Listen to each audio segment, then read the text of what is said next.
어제 TV 시청자 여러분 안녕하십니까? 2019년 7월 3일입니다. 7월 3일 자정을 넘었었는데 저는 지금 7월 2일 오후 5시 44분 비엔나에서 말씀드리고 있습니다. 존 볼턴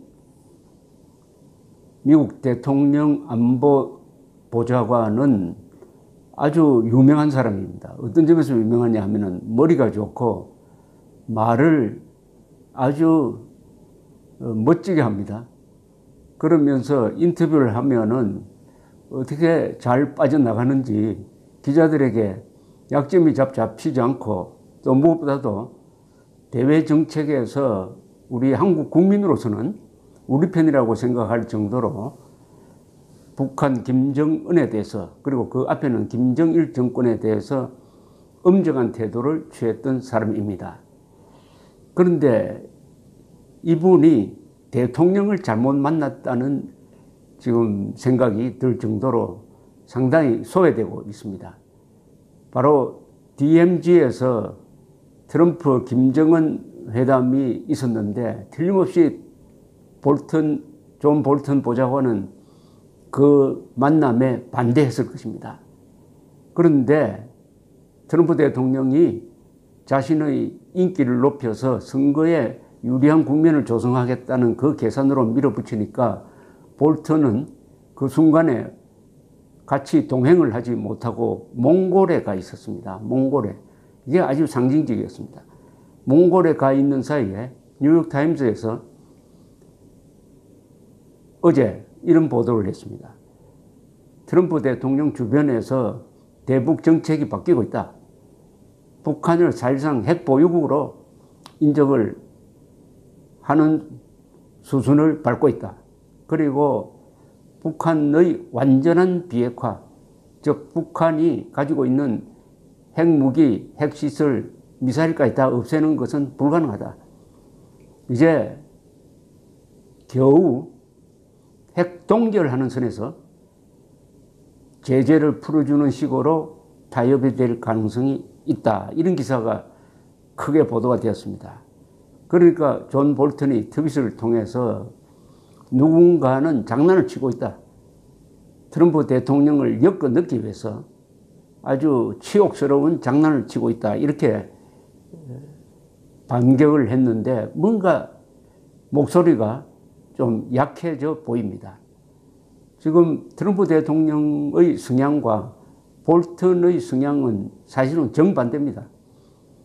존 볼턴은 미국이 세계의 경찰국가 또는 자유진영의 수호자로서 역할을 해야 된다 하는 아주 고전적인 공화당 사람들의 정책 마인드를 갖고 있고 트럼프는 아메리카 퍼스트라고 하는데 내용을 읽어보면은 백인 중심 그리고 종국적으로는 트럼프 개인의 이해관계를 앞장시키는 이런 외교 정책을 펴고 있으면서 독재자들하고는 아주 편하게 지내고 민주적 지도자, 우방국가 지도자하고는 만나기만 하면은 싸우는 모습을 보여주니까 이 존 볼턴의 평소 철학이라든지 정책과는 정반대되는 사람입니다. 그런데 어떻게 특별보좌관으로 채용이 된 거예요. 이게 존 볼턴의 비극이라고 생각되기도 합니다. 존 볼턴이 들어가서 맨 처음에 한 게 김정은과의 이 위험한 싱가포르 회담을 존 볼턴은 깨려고 했습니다. 그런 찬스가 한 번 있었어요. 작년 5월 말쯤 되면은 트럼프 대통령이 회의를 가지게 됐습니다. 김정은과 회담한다고 해놓고 싱가포르에 날짜를 잡아놓고 접촉을 해보니까 문재인 정권이 전해주던 말하고는 전혀 다르게 핵 폐기에 전혀 관심이 없다. 그럼 이거 어떻게 된 거냐 해서 문재인 대통령한테 전화를 해가지고 따지기도 했습니다. 그러다가 최선희가 아주 막말을 하니까 볼턴 보좌관이 트럼프 대통령에게 이 회담을 취소합시다 해가지고 취소를 시킵니다. 5월 말이었습니다. 이때 볼턴의 역할이 있었어요.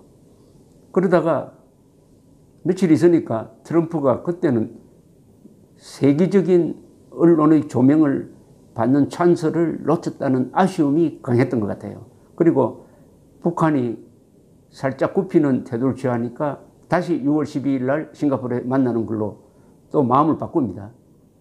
여기서 볼턴의 전략이 어긋나게 됐습니다. 과연 만나보니까 볼턴이 걱정했던 대로 6.12 싱가포르 합의는 북한 페이스로 되고 말았습니다. 그 뒤에도 존 볼턴은 줄기차게 트럼프 대통령이 이 김정은, 문재인 두 사람이 깔아놓은 이 함정에 빠지지 않도록 견제 역할을 했는데 이게 지난 2월 28일 하노이 회담에서는 효과가 있었어요. 즉 김정은이가 이미 여러 번 팔아먹은 영변 시설을 또 한 번 팔아먹으려고 하면서 대북 제재를 해제해달라고 하니까 거기서 트럼프가 거절을 했습니다. 폼페오 볼턴의 견제가 주요했습니다. 그런 다음에 또다시 변화가 왔습니다. 볼턴이 추진하고 있는 여러 정책에 대해서 트럼프가 견제를 하기 시작합니다.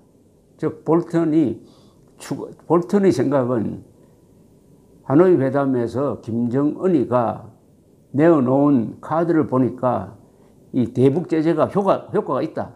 대북 제재를 더 강화를 하면은 김정은이가 손들고 나올 수가 있다. 그래서 추가적 대북 제재안을 만들어서 트럼프에게 갖다 주었더니 트럼프가 그것을 거절해 버렸습니다. 또 김정은이가 협박을 하기 시작합니다. 이러면은 우리 핵실험, 장거리 미사일 실험하겠다는 식으로.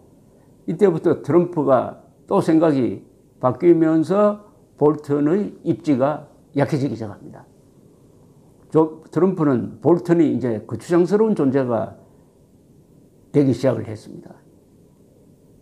트럼프의 생각과 볼턴은 미국의 국가 이익을 생각하는 사람이고 트럼프는 미국의 국가 이익은 도외시하고 자신의 재선만 생각하니까 여기에 공통점이 점점 좁아지기 시작했습니다. 그런 사이에 존 볼턴이 이란 사태 그리고 베네수엘라 사태에 있어서 상당히 강경 노선을 걷습니다.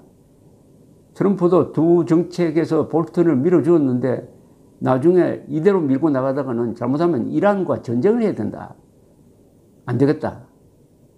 또 베네수엘라는 볼턴이 낸 방식대로 마두로 정권을 압박을 해도 마두로 정권은 무너지지가 않는다. 트럼프는 볼턴의 이 네오콘적인 강경 노선이 잘못하면은 또 다른 전쟁을 유발할 수도 있다. 트럼프는 부시가 시작한 이라크 전쟁을 매우 비판적으로 보는 사람입니다. 그리고 언론에서도 볼턴을 집중적으로 비판하기 시작을 했습니다. 이렇게 되면서 점점 볼턴의 입지가 약화되고 볼턴이 약화되니까 이제 북한에 대해서 맨정신을 가진 사람은 폼페오밖에 없는데 폼페오는 노선에서는 볼턴과 같은데 폼페오는 또 정치인 출신이고 해서 트럼프가 원하는 대로 맞춰주는 그런 역할을 하고 있습니다.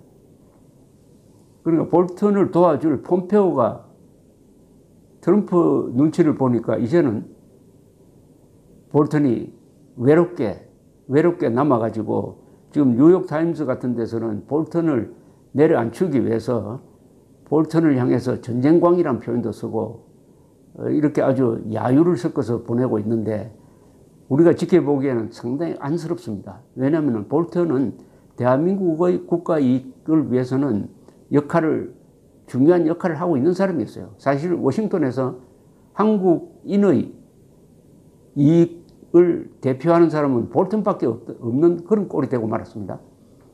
그러니까 볼턴과 문재인 정권 사이는 또 관계가 나빠졌어요. 그럴 수밖에 없지 않겠습니까? 그래서 이 안보보좌관은 대통령을 잘 만나야 됩니다. 대통령을 잘 만난 안보보좌관은 역사에 남는 사람이 됩니다. 바로 키신저죠. 헨리 키신저는 하버드 대학 출신인데 닉슨 대통령을 만났습니다. 닉슨 대통령도 머리가 좋고 대전략가입니다. 그러니까 키신저가 마음대로 뜻을 펼칠 수 있었죠. 가장 중요한 게 냉전시대 때 소련을 고립시키기 위해서 중국과 관계를 개선한 것이죠. 중국과의 관계를 개선함으로써 세계 공산세계를 양분해가지고 중국을 미국 편으로 끌어들였다. 그 연장선상에서 중국의 개혁 개방이 이루어지게 됩니다. 세계의 힘의 구도를 완전히 바꾼 사람이 키신저였습니다. 그것은 닉슨 대통령, 그 이어서 포워드 대통령이 키신저가 하고 싶은 대로 뒷받침을 해 주었기 때문에 가능한데 볼턴도 그런 능력이 있는 사람이에요. 그러나 볼턴의 철학과 트럼프의 철학이 근본적으로 다릅니다. 볼턴은 일종의 개입주의죠. 미국이 대외적으로 적극적인 역할을 해야 된다. 특히 나토나 한미동맹에 대해서 볼턴은 아주 높게 평가를 한 사람입니다.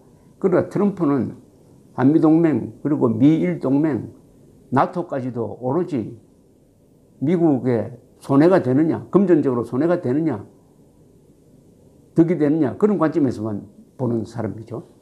그리고 존 볼턴은 민주주의의 확산, 자유의 확산을 자기의 신념으로 여기고 있으니까 아무래도 푸틴이라든지 이 세계의 독재자들을 약화시켜야 되겠다는 생각이 강한 사람입니다. 트럼프는 그러나 독재자를 만나면 더 마음 터놓고 이야기하는 사람이에요.